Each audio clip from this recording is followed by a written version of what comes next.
All right, welcome everyone to another podcast. I have another guest or two guests that I'm really excited to talk to. Kevin Hart and Mike Gorious. They are with Joe Homebuyers. They focus in the market in Louisville, Kentucky, and they focus on flips and wholesales. They've been uh, investors since about 2019. That's when Kevin, I believe you got started in 2022. I think Mike got started.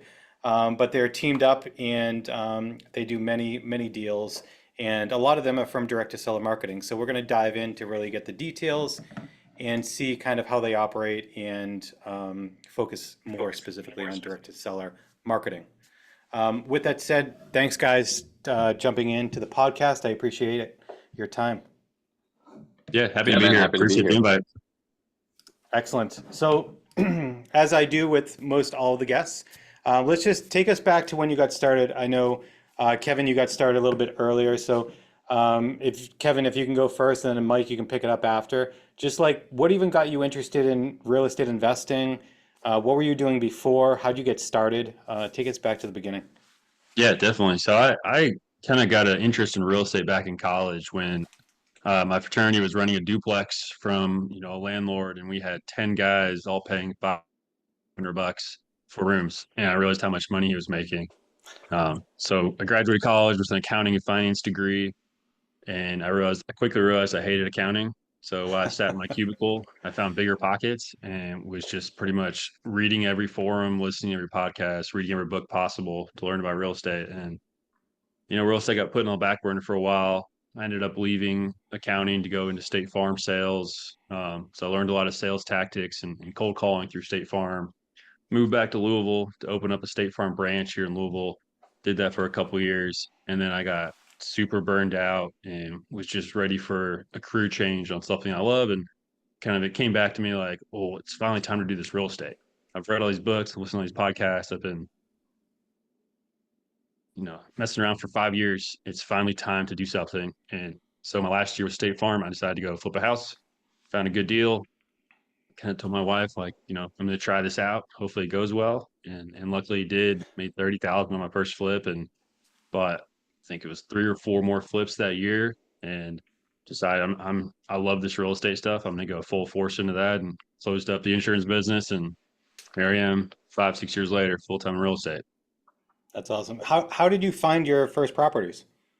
It's through wholesalers. So I would go to a Okay. lot of meetups, and through bigger pockets, I did a lot of one-on-one coffee meetings. Just anytime I saw someone talking about Louisville, reached out to them and, told them I'd buy the lunch, buy them coffee, and just kind of built some relationships that way. And when I was That's still awesome. in insurance, I kind of used it as like, hey, I can quote your properties, try to give you a good deal on insurance, Yeah. whatnot, as like a way in. But that just led to a lot of meeting a lot of people, making a lot of good connections, and being able to find some deals early on. That's awesome, man. That's great. It's funny, your background is very similar to mine. I was an accountant as well and got so I just exhausted and just bored of it. And that's what kind of made me make the shift. So Takes a that's certain great. personality for sure. Yeah, it's yeah, I always say I'm a recovering accountant. So you got started and you found your first deal through wholesalers. Did you find the rest of the deals that year through wholesalers as well? Yeah, so the first couple of years, I was mainly flipping, and then once I realized flipping didn't make you money fast enough, couldn't find deals fast enough, just because I was going only through wholesalers. That's when Yep. I started doing my own direct to seller marketing and trying to start a wholesale operation. Okay. But when was that? A couple years ago, that was mainly like text blasting and doing some cold calling, which I Yep. wasn't great at cold calling. But I realized that's the way to go. I can't rely on wholesalers to send me deals all the time. Yeah, absolutely, absolutely. And before we get too much further down the line, Mike, tell us a little bit about your background and how you got into real estate and how you guys ended up teaming up. I'd love to hear that side as well. Yeah, for sure. So a lot of similarities to Kevin. I don't have the same background as you guys, not as good with numbers, in accounting and whatnot. I actually ended up marrying an accountant. So hopefully we can employ her at some point, Kevin, as well.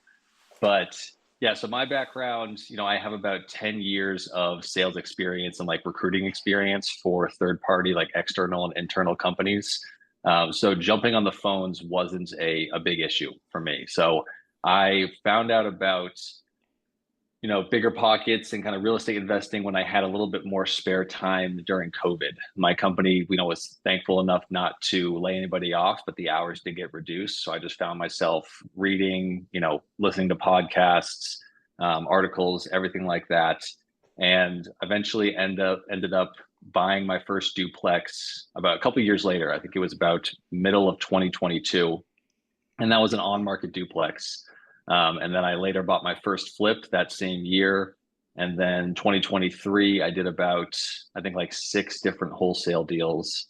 And then 2024 is when Kevin and I linked up officially. But taking it back to 2022, kind of how Kevin mentioned that he was reaching out to a bunch of people for, on bigger pockets and just trying to network. I did that same thing. So I was living in Phoenix, Arizona at the time. I knew that I wanted to get into real estate investing, but knew that with the job that I had and the debt that I had, I couldn't afford a rental in Phoenix just based off of, how much prices were going crazy back then. So I did some research, ended up in Louisville, messaged about like 100 different people on bigger pockets that were in the Louisville area. Kevin was one of the, few folks to respond and actually meet up with me when I flew out there. And I've just been, attached to him at the hip ever since. And so we partnered on basically, Kevin, I think like 9 out of 10 deals you and I partnered on together for my first 10 deals as well. Yeah. And then I quit my W-2 August of last year. And then in January, we started getting more and more serious about like partnering together, really just our strengths complementing each other and our weaknesses complementing each other as well. So me being remote, I can't go in person. I don't even love walking around rehabs. I don't like being in the car all day. And I don't like dispositions as much as I love acquisitions. Mm-hmm. And, I'll let Kevin jump in here, but those are all the things that he loves compared to myself, where for some reason, I just love being on the phone 4, 6, 8 hours a day, just nonstop, just cold calling people, following up on leads, managing, a lot of the admin tasks from the background as well and things of that nature. But Kevin, I don't know if you have anything you want to add to that too. Yeah, when you're out of state, having boots on the ground is key. And so I've kind of been that guy for a few people because I'm a realtor as well. It's kind of how me and Mike first started working together on a realtor buyer relationship. But just me doing all these flips, I've done close to 100 flips now. Just having the rehab experience, it was helpful for Mike. So he sourced these leads. I could go check them out. We could either flip it together or I work on dispo for the wholesale. But it just kind of worked out, and we kind of did like a 6-month testing of our partnership. I had all these old leads sitting in my CRM because I'm on the go all the time. I just wasn't doing great follow up. So I pretty much was like, hey, Mike, here's a bunch of old leads. See what you can get out of it. Not necessarily a full blown test, Mike, but it was just kind of see how we work together. And all of a sudden, Mike had like 3 contracts within 2 weeks. I was kind of like, wow, that's awesome. This might be a pretty good system. Him work on the phones and I work in-person appointments and working the flips. That's great. Yeah, I'm really happy to hear that you guys did like a test. You guys were testing each other out for the first couple of rehabs, or even up to like 9, I think you said, rehabs that you were doing before you started to get into like a true partnership. I think that's super smart because I know a lot of people you jump into partnerships without like testing each other out, and then you learn the details of like, oh, you're not thinking the same way, you have different strategies, you have different objectives, stuff like that. So that's great to hear. I know a lot of people are always curious about how partnerships start up and how to rely on other people, but I think that's probably one of the best ways is to do, testing with deals instead of forming a partnership first. I think that's really great. Have you guys done that since? Have you formed like a partnership, or are you still doing kind of like deal by deal? When you guys get stuff, you partner all together? Yeah, It's so that was official. when Yeah. it's official now. So Mike, he bought into Joe Homebuyer last fall. I kind of thought he was crazy at the time, buying into wholesale franchise because I'd been doing it solo for a while. I was like, I didn't understand the need, but then kind of watching him learn the processes, having like a corporate support. They help us if we have any questions, acquisitions or dispositions. They've helped us with hiring recently. I just kind of saw that it was actually awesome to have support and have someone to pick up the phone and call if we needed help. So then once we kind of figured out our partnership was going to work well going forward, that's when I officially bought in back in April. So we've had an official LLC structured partnership with Joe Homebuyer since April. Wow, congratulations, guys. That's awesome. That's huge. Thanks. Yeah. And I know you said you joined the Joe Homebuyers franchise. How you talked about some key elements that were beneficial for you. What else has been like really helpful from that kind of franchise perspective? Has it been able to give you like, have you been able to do more things or learn faster? What are the big takeaways from working with a franchise? I would think so. That I mean, the ability to learn faster.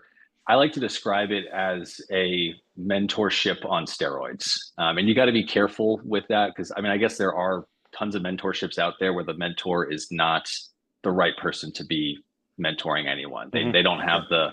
the right goals in mind. But Mark and Cody over at Joe Homebuyer, they definitely do, and Janet and that whole team there, James, Brian, everybody else as well. You can call or text anybody with any question, whether it's acquisitions, dispositions, hiring, and either they have the answer or they will find the answer. And I think it's helped us grow in the sense that with me starting the franchise, or I guess signing those documents September of last year, so almost a year ago, and in the last 6 months, Justin, we've hired two part-time VAs, a full-time acquisitions manager, and we just surpassed the 500,000 mark in revenue just for 2024. So Nice. the growth, it was slow in the beginning, I'll be honest, but then after that, as you know, come January of this year, it's really kicked off. That's amazing. That's great to hear. Wow. Wow. Congratulations, guys. That's huge. That's Yeah, really we're big. excited. Yeah. So with that said, right, you're ramping up your scaling, and just going back to what you said before, Kevin, you said that your ability to just rely on other people to get deals, that wasn't something that you were comfortable with, and that's what got you into direct to seller marketing, doing cold calling and texting. Tell us a little bit about kind of you know, are you still doing cold calling and texting now? How have you adopted over time? What are you doing for direct to seller marketing? And what seems to be working kind of the best for you? Yes, I've tried pretty much every type of marketing over the past 5 years. Done text blasting, cold calling, Facebook. We're doing PPC now. Grabbing for dollars. So what's really working now is we just started PPC, the pay per click with a company, and that's been working great. We just transitioned out of or slowing down quite a bit on Facebook ads. That was kind of my bread and butter the past couple of years, but it's really slowed down on quality. So that's why we moved over to the PPC, and that's really sped up the lead flow. We still have a VA that does some cold calling. So we have a bunch of old lists that we just want to keep working over and over. So they're calling. And then the direct mail that we're doing. So we found a company that targets just probate leads. So we were able to buy Jefferson County, which is here in Louisville, and then a couple surrounding counties. And it's given us anywhere from 350 to 500 new leads per month that we immediately start mailing on, and then we start cold calling after a couple of weeks. And then we signed up. It gave us what 6,000 leads when we initially signed up. That covered the past couple of years from probate. So that's kind of been the strongest market right now is those probate mailers that we're working, and then the PPC.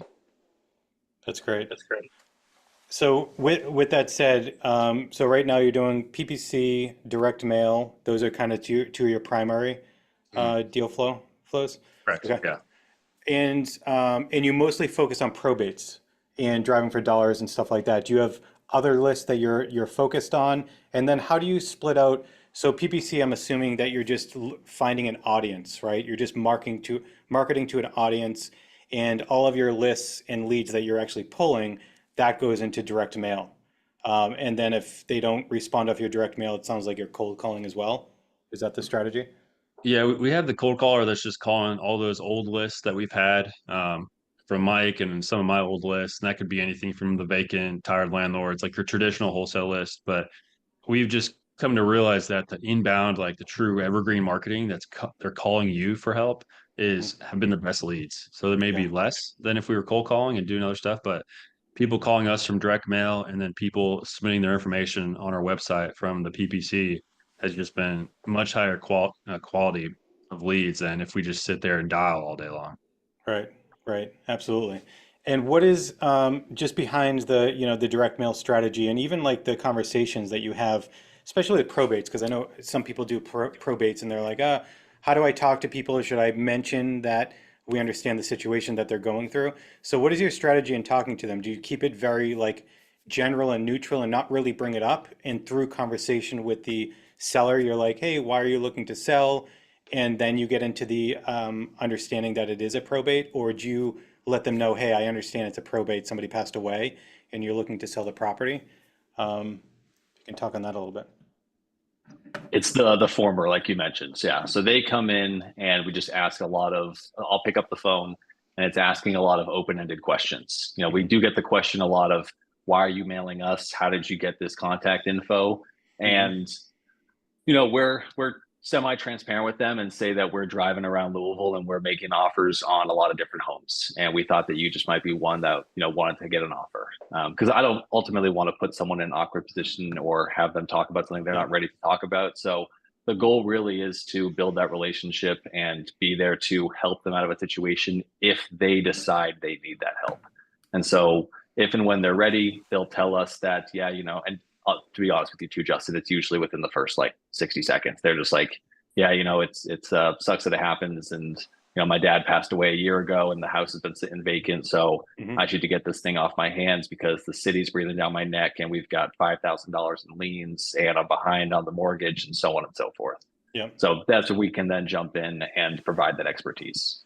Yeah. Yeah, most of the times they answer the questions for you before you even have to ask. Like, there's plenty of people that'll call and say, "I don't know why you're mailing me, take me off." But the people who are actually interested in selling, they'll say, "Hey, I got your postcard. I just inherited this house. My so and so relative passed away last year, and we haven't known what to do with it. You know, let's talk." And then all of a sudden, it's like, "All right, well, you're clearly from our probate list, so we Yep. don't even Right. have to tell you." So, Yeah, good. Yeah, and that's what I found too. When I got started in real estate, I would be very specific to the list that I was marketing to. And then I very, very quickly realized that you're going to offend people very quickly if you send them a mailer and say, hey, I know somebody passed away and I can help you. They're going to have an immediate reaction to that. And the conversations, whether or not they want to sell, they're likely going to come into it with a negative connotation with you and not want to sell to you just because you called them out. But if you do it through your normal questioning, you get such a better response, as you guys mentioned. So I've seen the same exact thing. So that's great to hear that that is your yeah, some of the process. best sales advice I ever got was just shut up and listen. Yeah, So don't just keep rambling. If you just stop talking, most of these people will kind of spew all their problems to you anyway, and just kind of let them go absolutely. on, and you kind of get everything you need to know. Yeah, absolutely. Yeah, that's great. And when you so PPC, I understand. Most people understand, right? The process in that, but the direct mail piece. So you're marketing to these people. Do you market multiple times? Do you ever take them off your list? Do you just keep on adding to your list of people that you market to if you don't take them off the list? So now you're kind of scaling up as you're getting more leads in the door. Yeah, so good. I mean, so Jen on your team has been phenomenal, and just really helping us figure this out because ultimately, I think there was a gentleman down in Texas who like posted that he uses Open Letter, and he was like, "Hey, you know, here's my discount code if you guys want this. It's been working out really well." And I was like, you know what, we need to try, you know, mailing. I respect this guy on Instagram. He's got, you know, a bunch of followers, been doing it for a long time, so let's give this a shot. So really, I signed up and like Jen reached out to me and I was like, Jen, I am in your hands. Like, I don't know anything. And she probably got, you know, sick of me in the first couple of months because she was like, what do you want to mail? And I was like, well, what works best? Like, you just tell me what your other customers are doing and we'll give that a shot. And if we need to pivot and update things based on the market, we'll do that later on. So she's been phenomenal to work with and just helping us, you know, track things and set up lists. And you know, me saying, hey, I want to track things, but I don't know how to. Can you, like, what Mhm. do you recommend? And taking time out of her day to help me do that as well. So long-winded answer there, Justin. But yeah, if someone calls in and they say, take me off your list, then we do, you know, DNC them. Of course, want to be respectful for that. Usually setting everyone up on a three-tiered system. I think that's what it's called, where they're going to get three different postcards, one per month for 3 months as Mhm. well.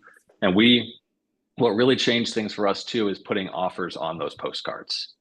And the offers at the Yeah. end of the day, you know, we want to offer as much as we can because we want it to be a win-win. But those are a way to get your foot in the door, as well too. So we're sending out a bunch of mailers. We're probably getting about maybe a 1.1% response rate right now, which we're excited about. That's And great. Yeah, that's yeah, awesome. yeah. So we're excited about that. And that includes that's response rate. So that includes like the Yep. DNC, and then that Hmm. also that includes everything there. But then, from there, the people that say yes, it's me having an initial phone call with them, qualifying, making sure that I can really set Kevin up for success so that he's not walking into an appointment where somebody wants 300K for a home that's worth 250. Hmm. If they say that, then Kevin and I will chat about it. We'll figure out what the next best steps are. But really, it's saying, hey, your house is worth probably around 250, all fixed up. We just want to be transparent with you. We don't want to waste your time or our time. Here's how we can help. This is going to be an offer, or this is what like an idea of an offer might be. But again, it's not official till we go out there. And Kevin actually has an appointment about 70 minutes from now where we had that exact thing. There's this guy's house that he bought 6 years ago. It's in pretty good condition. He says he wants to move to a different state. We kind of got down to brass tacks, and he's like, I know how your guys' business works. Thanks for being honest. What's the most you can think we can offer? What's the most you think you can offer? And I said, the absolute most we're going to offer is 80% of what you think it's worth, if it's actually worth 220. And he was like, all right, let's schedule a meeting. So Wow. we'll go out there and we'll do the best we can to, support him, but also get it for the lowest possible. That's awesome. And Kevin, I know you're a real estate agent. Do you do anything where you're listing properties too? If they're like, hey, if they want more than you can actually offer to rehab or do anything in the investment side, do you actually list it for them or do you pass those on?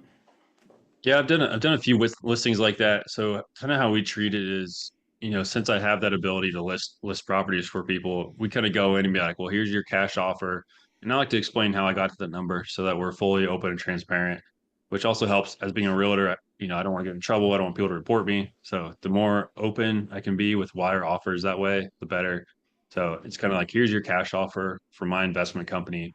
If that works for you, great. If not, you could probably list it at this number, and we could see what happens. I'm happy to do it for you. But then you obviously kind of go into, well, that's obviously not guaranteed. You're going to have to do showings. You're going to have to clean Yep. up your house. You're going to do this and that. Most people have a realtor too. So I throw out my services that's available and kind of show them what they could list it for. But it doesn't come up too often that someone doesn't have, their brothers, sisters, aunt's wife, cousins is a realtor that they Yeah. know. Usually that person is talking garbage into their ear and telling them that it's worth more than it is anyway. Yeah. So Yeah. Yeah. we do kind of break it down way like here's what you potentially listed for right now as is, but you got to deal with all the nonsense of a listing, and then here's our cash offer that's super clean, simple, close in 2 weeks. Walk away with money. That makes sense. Yeah, absolutely. And so you're getting most of your deals, it sounds like, from the direct to seller marketing that you're doing. Are you still working with wholesalers? Are you getting deals any other way? Yeah, so we still work with wholesalers quite a bit. I've built up pretty good relationship with a lot of the wholesalers around town, just going to meetups and buying deals from them. So we kind of all our own direct to seller marketing. We try to wholesale first. Like that's number one priority. Wholesale it, make quick money, move on if we can, and then we'll flip if we have to. But really, I use other wholesalers to keep the flipping business going. So if we're wholesaling everything that we're getting direct to seller because we're getting better prices, we can still kind of keep our flipping pipeline going by buying from other wholesalers. And once you buy a lot from certain wholesalers, they start sending you better deals and sending you the Yeah, early deals. So it kind of keeps that flipping pipeline going. absolutely. Yeah. Those are when you make it easy for wholesalers to, when you're buying properties from them, absolutely. They would much rather one call to you guys and just be like, hey, you want this deal? Here are the numbers. Yeah. Um, And when they yeah, understand you're a wholesaler too, and like they know you don't care what they're making, like they're not trying to hide yep, anything from you. It's just like, right. all right, this is a super easy transaction. Kevin's going to buy it 14 days. We're not going to fight him on anything. So we get a lot of nice off market deals that way. Nice. That's awesome. And in Kentucky, do you guys do like double closing or do you do an assignment? We can still do assignment contracts right now Cool. Yeah. for Yeah, we now. can as well in Massachusetts. Um, great. So when did you actually start doing kind of your direct to seller marketing? When was that? Back in 2020 when you started doing that, Kevin? Like the I, beginning of I it? was doing very little. Oh, it was just direct to seller. Yeah, it was probably about 2020 is when I Okay. started doing some text blasting through a couple different companies. And then I was doing a lot of the driving for dollars, just driving around calling people. Yep. Yeah. So, okay, great. So you started off on that, and then it sounds like you started to scale up. You were doing a lot of this stuff yourself, making phone calls, all that. And then when the business started growing, you started to find other services that you could outsource, so you could just like receive the calls in. Yeah, that's when I got into more Facebook market or the Facebook ads, because being when I was just working solo, I was getting a handful of Facebook ads a month that were coming in. I could probably turn one or two of those into a deal. So when you're by yourself, 1, 2 deals a month is crushing it.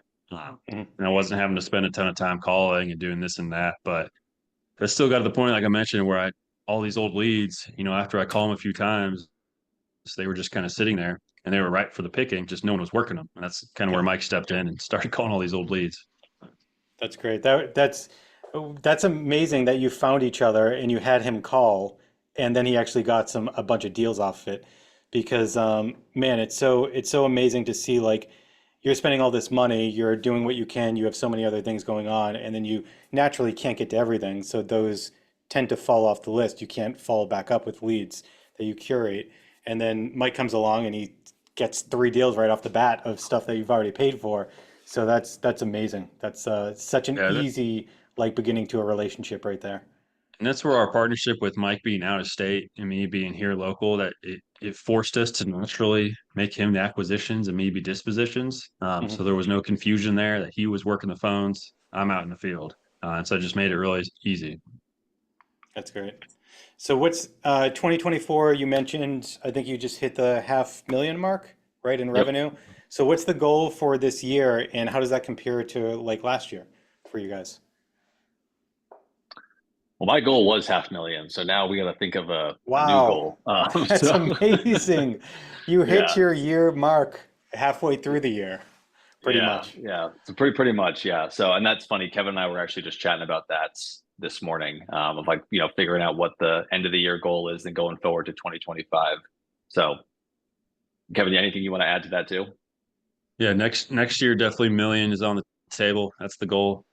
We're pretty close to like, so if I'm just tracking my personal income that I brought home, I'm pretty close to already hitting that annual goal too. So this partnership has like 10x what I even thought this would do, at least this quickly. So we'll definitely have to set That's some bigger goals next year, but we're right on track to exceed everything this year. that's incredible. I think you'll hit 1 million this year. Let's do it. That's my goal for you Yeah. I guys. don't want to jinx it, but yeah, Yeah. That is awesome. So knowing this, right? You've proved the concept. You know what you guys are doing in marketing. You're seeing the revenue come through. So have you looked at like, okay, what does this look like as far as like scaling? I know you've already hired some people, so obviously, hiring doesn't mean you immediately scale because there's training, learning curve. Some people work out, some people don't, steps back, steps forward, stuff like that. So it sounds like you've hired a number of people to help you start to scale. So what does that look like? Are you guys planning the scaling portion now? Are you planning to scale, or are you going to just kind of be consistent through the rest of the year and then see what happens next year? yeah. So definitely planning to scale. I think there's two roads we want to take at the same time that both end up at the same destination. So I can let Kevin chat about the other one and the scaling as well. But really, with being the Joe Homebuyer franchise, we have a specific territory that we are allowed to market to. And so if I randomly get leads here just by doing driving for dollars or whatever in Massachusetts, like that's totally fine. But doing marketing for PPC, Facebook, everything else has to stay in that Jefferson County area. Okay. And so our goal is to, like you said, we have this proven concept. We can build let's call it a $750,000 business in 1 year. And now let's do that in probably about, Kevin and I, we got to talk about numbers more and more, but let's do that in 5 to 10 cities over the next 10 years as Hmm. well. Why not just take over the entire Midwest? I like to Yeah. kind of shoot for the moon and see what happens there. But Kevin has also opened up my eyes to horizontal income, which I know he's pretty excited about. Yeah, so on top of just growing the Joe Homebuyer franchise and getting different cities, which is a huge goal of ours, we've started looking at some other opportunities outside of real estate just to really grow the income, kind of protect us, to diversify in case, if the market just completely tanks for some reason in November. Not sure why that would happen or not. But looking at other business opportunities like owning a dumpster business, owning a roofing company, things that are Yeah, somewhat close to real estate that we're using all the time that I know all my real estate friends would easily buy from me. And then I could go out and market, use all the same skills of wholesaling and marketing to go open up some different businesses like that. That would just kind of help us continue to grow our wealth and income and protect us a little bit from any real estate downside. that's great. That's amazing. Well, that's I'm love the story, guys. That's really inspiring. I'm so happy to hear you hit your annual goal halfway through the year. That's pretty impressive. I'm still pushing for the $1 million mark. I'm going to talk to Jen and make sure she holds you accountable on that. I love it. But just as we kind of end kind of the podcast, just a question I'd like to ask you guys that I always ask is, what suggestions or recommendations or advice would you give somebody either just starting out in real estate or just getting started with direct to seller marketing? Mine is, and obviously that's what this episode has been a lot about, Justin, is don't be afraid to partner up. Now do it the right way, because I mean, we have heard stories and, each I think like lived through stories where you partner up with somebody and it doesn't work out well. So you definitely want to vet it, but maybe better advice is play to your strengths. Like I have plenty of new wholesalers who come to me and say, hey, or whether it's a wholesaler or someone who wants to get into flipping, and they'll say, hey, I've been a handyman for the last 10 years and I wanted to get into flipping. Like, do you know how I could do this? And, I am not a handyman by any stretch of the imagination. I can do little jobs around the house, but nowhere near what Kevin or other guys can do. And so I would have loved to run into somebody like them on my first day going to a RIA in Phoenix and saying, hey, I've got the capital, you've got the experience, let's partner up and let's do this together. So be cautious when you partner up, but play to your strengths, I think is the biggest thing. Love that. Yeah, I think and just to add to that, that's always something that I tell people because they're like, hey, how am I going to ever start real estate? Regardless, like everybody has a background, whether it's marketing, sales, construction, anything, it can always relate to real estate investing.